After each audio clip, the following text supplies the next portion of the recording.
തമ്മിൽ നല്ല തല്ലാണെന്ന് മനസ്സിലായിട്ടുണ്ട്. എന്താ പറയാനുള്ളത്?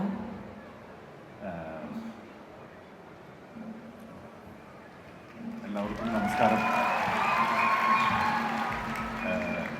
ഈ കുടുംബശ്രീയുടെ മേളയിൽ ഭാഗമാകാൻ പറ്റിയതിൽ വളരെ സന്തോഷമുണ്ട്. ആക്ച്വലി ഞങ്ങൾ പൊന്മാൻ്റെ ഒരു പ്രൊമോഷൻ്റെ ഭാഗവും കൂടിയായിട്ടാണ് ഇവിടെ വന്നിരിക്കുന്നത്. ഇപ്പോൾ ബേസിൽ പറഞ്ഞ പോലെ കൊല്ലത്ത് ശരിക്കും നടന്നൊരു കഥയാണ്. ഇന്ദോവൻ ചേട്ടൻ കഥയൊക്കെ എഴുതിയ 4-5 ചെറുപ്പക്കാരെന്ന് പറഞ്ഞ നോവൽ. അതിനെ ആസ്പദമാക്കിയിട്ടാണ് പൊന്മാൻ എന്ന് പറഞ്ഞ സിനിമ. ഏറ്റവും കൂടുതൽ കണക്ട് ആവുന്നത് സ്ത്രീകൾക്കായിരിക്കും, അതുപോലെ അമ്മമാർക്കും പെങ്ങന്മാർക്കും ഒക്കെ ഏറ്റവും കൂടുതൽ കണക്ട് ആവുന്നത്. അങ്ങനത്തെ ഒരു സബ്ജക്റ്റാണ് അതിൽ നമ്മൾ സംസാരിക്കുന്നത്. അപ്പോൾ നാളെയാണ് പടം റിലീസ്. എല്ലാവരും തിയേറ്ററിൽ തന്നെ പോയി കാണണം. അതുപോലെ കണ്ടവർ കാണാത്തവരോട് പറയണം. അപ്പം എന്തായാലും സന്തോഷം ഇവിടെ വരാൻ പറ്റിയത്.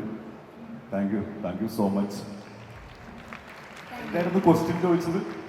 ഞാൻ ചോദിച്ചത് കണ്ട അമ്പാനെയല്ല, അത് ഞാൻ പറയാം. ഞാൻ ആവേശം സിനിമ കഴിഞ്ഞതിന് ശേഷം ചെയ്യുന്ന സിനിമയാണ് പൊന്മാൻ.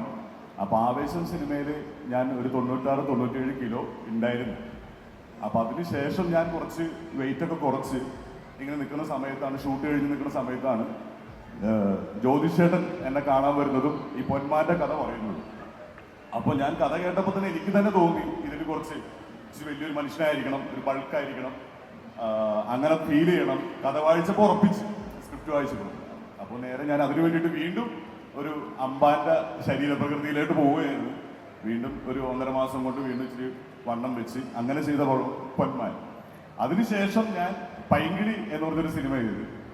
അപ്പോൾ അതിൽ ഒരു 75 കിലോ ആയിരുന്നു. അതിലേക്ക് വന്ന് നേരെ അപ്പോൾ അതിൽ നിന്നുള്ള മാറ്റമാണ് ഇപ്പോൾ കാണുന്നത്. പൈങ്കിളി ഉണ്ട്, ഫെബ്രുവരി 14-ന് റിലീസ്. അപ്പോൾ എന്തായാലും പടം എല്ലാവരും കാണണം. സന്തോഷം. Thank you so much. പോയോ?